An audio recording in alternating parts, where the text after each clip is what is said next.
பிரசாந்த் கிஷோர் கொடுத்த ஒரு பேட்டி இப்போ சோஷியல் மீடியால பயங்கர வைரலா போய்கிட்டு இருக்கு. சோ தமிழக வெற்றி கழகத்தை பத்தி ஒரு முக்கியமான விஷயத்தை பேசியிருக்காரு. தொண்டர்கள் எதிர்பார்த்த ஒரு அப்டேட்டை கொடுத்திருக்காரு அப்படின்னு கூட சொல்லலாம். சோ பிரசாந்த் கிஷோர் அப்படி என்ன சொன்னாரு அப்படிங்கறத பத்தி இந்த வீடியோல டீடைலா பார்க்கலாம். 2026 சட்டமன்ற தேர்தலில் தளபதி அதிமுக கூட கூட்டணி வைக்கிறதுக்கு வாய்ப்பு இருக்கு அப்படின்ட்டு இப்போ அதிகமா பேச்சு அடிபடுது. சோ தேர்தலுக்கு இன்னும் ஒரு வருஷம் தான் இருக்கு அப்படிங்கறதுனால அரசியல் களம் அனல் பறக்க ஆரம்பிச்சிருக்கு.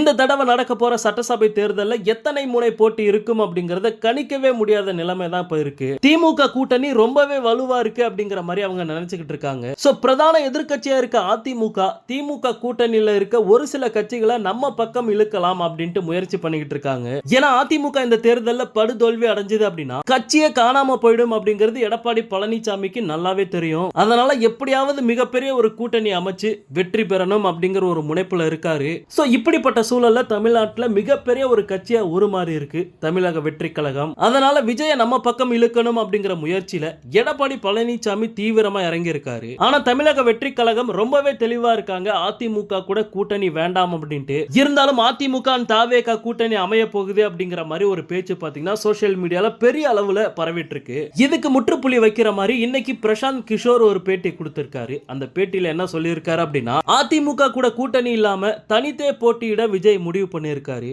எந்த பயமும் இல்லாம தனிச்சே போட்டியிடலாம், வெற்றி வாய்ப்பு ரொம்ப அதிகமா இருக்கு அப்படிங்கிற மாதிரி பிரசாந்த் கிஷோர் பேசியிருக்காரு. அது மட்டும் இல்லாம பிரசாந்த் கிஷோருக்கு தளபதி ஒரு வாக்குறுதி கொடுத்திருக்காராம். என்ன அப்படின்னா பிரசாந்த் கிஷோர் பீகார்ல ஜன் சுராஜ் அப்படிங்கிற ஒரு கட்சியை நடத்திக்கிட்டு இருக்காரு. அதனால பீகார்ல பிரசாந்த் கிஷோருக்கு தளபதி ஹெல்ப் பண்றதா ஒரு வாக்குறுதி கொடுத்திருக்காராம். ஏன்னா பீகார்ல தளபதிக்கு எக்கச்சக்கமான ரசிகர்கள் இருக்காங்க அப்படிங்கிற மாதிரி பிரசாந்த் கிஷோர் தளபதி கிட்ட சொல்லியிருக்காரு. ஓகே, இது ஒரு பக்கம் இருந்தாலும் அதிமுக கூட தாவேகா கூட்டணி இல்ல அப்படிங்கிற மாதிரி கிட்டத்தட்ட ஒரு அபிஷியல் அப்டேட்டே பாத்தீங்கன்னா நமக்கு கிடைச்சிருக்கு. தொண்டர்கள் தோழர்கள் எல்லாருமே இதை தான் எதிர்பார்த்தாங்க. ஏன்னா ஜெயலலிதா இருந்தப்ப தலைவா படத்துக்கு எவ்வளவு பிரச்சனை கொடுத்தாங்க. அதை விட சர்க்கார் படத்துக்கு அதிமுக என்னென்ன பண்ணாங்க அப்படிங்கறத யாருமே கண்டிப்பா மறக்க மாட்டோம். இத தளபதியும் ஒரு நாளும் கனவுல கூட மறக்க மாட்டாரு. சோ அதிமுக கூட கூட்டணி வேண்டாம் அப்படிங்கிறது தான் ஒவ்வொரு தொண்டர்களோட வேண்டுகோளா இருக்கு. அதுக்கு ஏத்த மாதிரி ஒரு அப்டேட் பாத்தீங்கன்னா இப்ப கிடைச்சிருக்கு. இத பத்தி உங்களுடைய கருத்து என்ன அப்படிங்கறத கமெண்ட்ல சொல்லுங்க. தளபதியோட எல்லா அப்டேட்டையுமே மிஸ் பண்ணாம பார்க்க நம்ம சேனலை சப்ஸ்கிரைப் பண்ணி சப்போர்ட் பண்ணுங்க.